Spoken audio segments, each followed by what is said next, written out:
built, some of the worst public housing. Olive Swift at Sunnydale, Potrero Terrace, West Side, all of it. You could also buy up to thousands of foreclosed and bank-owned homes all throughout Bayview and make it permanently affordable housing.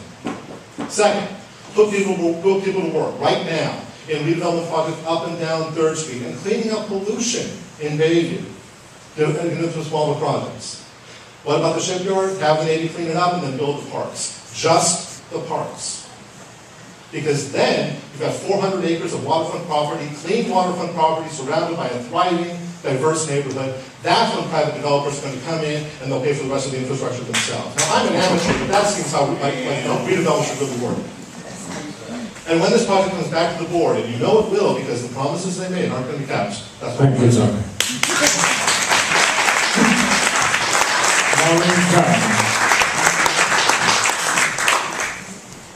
When Saul Bloom from Arc Ecology came to our community center and talked about this huge project, I was really intrigued. It seems to bring a lot of promises of housing developments to an area that is really very depressed. We have so many people who are looking for jobs. But then again, he presented about 10 of the so-called deficiencies and made me really think about it. I have tried to follow through and see what the problems were, because many people in the room already know, the heavy metals and all the toxics that's still there. So at this point, if I were to be the next supervisor, I will make sure that they would do the cleanup first. And as I was reading about it, there are quite a few parcels that are still not cleaned up. So all these promises that people think that they can build in a year or two, it won't happen because it takes years to remove all the toxic residues that's already there. It is going to be a broken promise if we do accept it the way it is. My reason is, if we vote for it, and then the construction workers become sick because of their toxicity, if people live there become sick, it really reminds me of the movie Aaron Brockovich, where all these people are dying slowly. So there's no way I can condone a project, even though they say they spent $700 million on it, until it's absolutely clean. I believe in responsible planning and also make sure that the people live there. What if the developers go bankrupt? Then they'll start suing the city, and then the city, all of us will have to pay for the project eventually, right? Thank you. Thank you, Arlene. Councilor Jackson. Now this is mine. I would like to say that at night when I learned that the shipyard was a Superfund site was not until 1990. Although there was planning going on, because we was illiterate to the fact about environmental injustice in a black community. I always thought when I saw the white kids and the boat chase and the whales, that was environmental. I didn't know it dealt with me until I met with the young man. I must say to you, I am the one that went to Monterey when I heard that was a meeting, and they talked about a lab board there and stated, in Southern California they have lab boards for base closures. My little hand goes up. And I stated, in 1974 about the shipyard here, we needed a lab board. The RAB board, the Restoration Advisory Board, was supposed to be the board to send to the city, county of San Francisco when the area was clean enough to be transferred.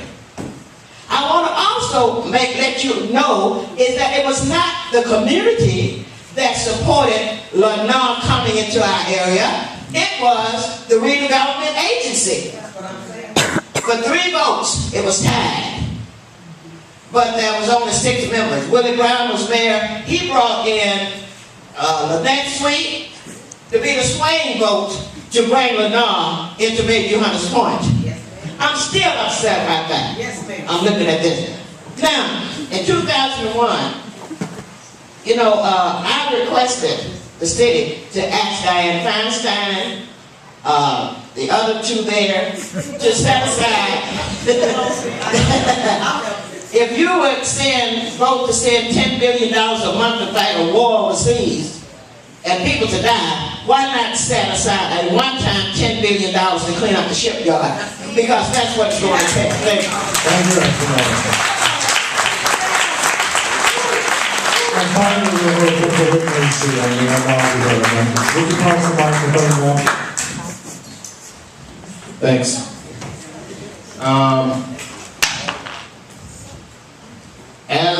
the plan was, I could not support it. If I were supervisor, I would have had the power to amend the EIR and get it done appropriately. I believe that to be true. I also believe to be true that it is my job as a supervisor to understand my past, lest I be doomed to repeat the failed policies in the past in the future.